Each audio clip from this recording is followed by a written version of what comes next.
Hey, I'm sorry I'm late. That's okay. I'm used to rock stars being late. How's it going? It's going well. How's it going with you? Pretty good, thanks. Where are you? I'm in Richmond, Virginia. Oh, okay. So, are you on the road or not?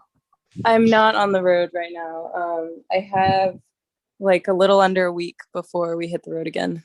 So we've just been resting and practicing and stuff. My band's in town. So, you're going to be in Montreal on June the 11th, which is where we Mhm. are. You play in Alaska, which is a very cool little bar with a lot of Oh, cool. history. Cool. Um, who are you bringing with you? So I'm bringing this artist named Lael Neale to open. She is this songwriter from Virginia too, actually, and I found her in a kind of serendipitous way, or I'd already been listening to her, and then I found out when I was in my hometown, Charlottesville, Virginia, that she is cousins with my best friend from high school, and I never knew. So it's kind No of way. this crazy, like, small world thing. But yeah, I'm bringing her. I'm really excited, and then I'm bringing my band. It's just like a four-piece band for this run. Is this a band that you've been playing with for a while?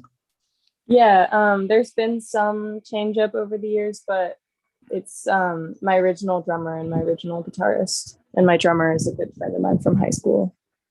Okay, cool. Yeah. So, I wanted to ask you a little bit about your musical history as far as a listener is concerned. I believe you had a lot of music going on in the house. Would that be right? Yeah, definitely. My mom's a musician, and both my brothers are, so it's always around. So what's the first music you remember hearing at home? Ooh, it's a good question. I mean, it was such a big mix of stuff. Like my mom loved James Taylor, so she would put that on a lot around the house. My dad loved the Beach Boys.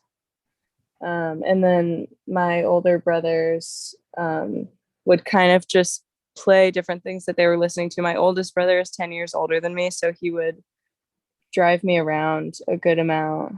Um, and when he was in high school, he was listening to a bunch of different stuff like David Bowie. And then also, I remember hearing Operation Ivy and just like a bunch of different stuff from them. He gave me a No Doubt CD for one of my birthdays in elementary school. So it was a pretty wide range of stuff. Yeah. Um, and I feel like my taste is kind of just a result of being exposed to a lot of stuff early on. Yeah, and I think you can definitely tell that when you listen to your music. There seems to be a lot of influences kind of colliding in the center to create something that feels brand new. And there's definitely a little bit of the jazz influence in there as well. Mm-hmm. Is that Definitely. is that something you grew up listening to, or something you found later in life? I guess, I mean, yeah, I never really know how to answer that question. My middle brother got really into jazz at one point and was playing it a lot around the house. And like I remember he gave me a Thelonious Monk CD for one of my birthdays one year. So it was always kind of around.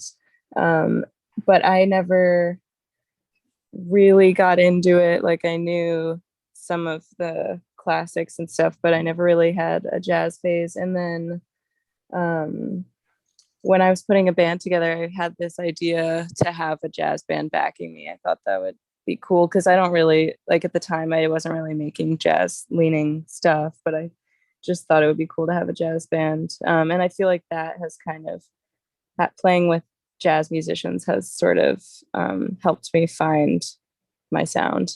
And I think that's more of why it's a little bit jazz leaning. Yeah, I mean, it's you wouldn't really class your sound as jazz, but there's definitely that those you can see those influences kind of filtering through. Mm-hmm, definitely. So when jazz musicians play live, they tend to quite often just go with the flow and like go off on tangents occasionally. Mm-hmm. Do you feel you can do that with your songs? Do they change much in a live environment?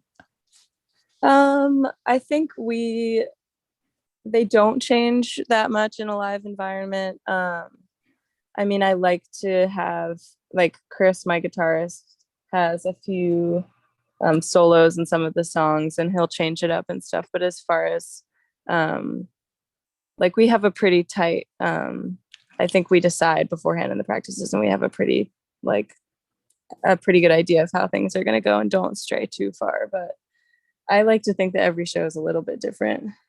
Definitely. And you obviously you only have a certain amount of songs so far that you've released. Do you mix it up from show to show, or you pretty much stay true to the set list each night?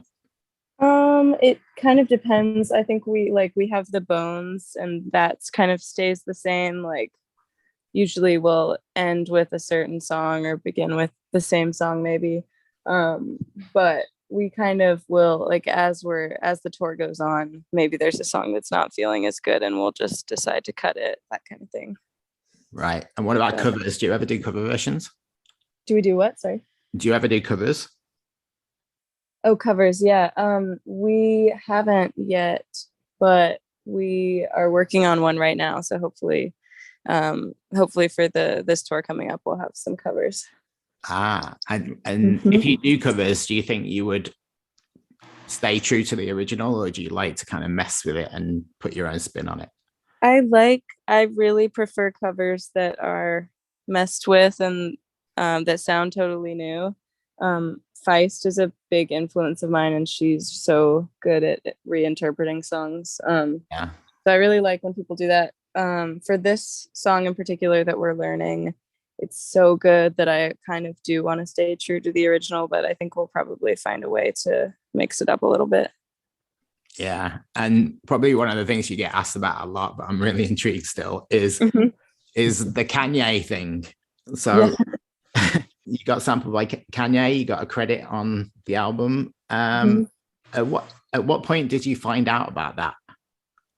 Yeah, it was last summer. I just out of the blue got a call from my manager, and he said that that there had been this kind of weird vague email that they had gotten about from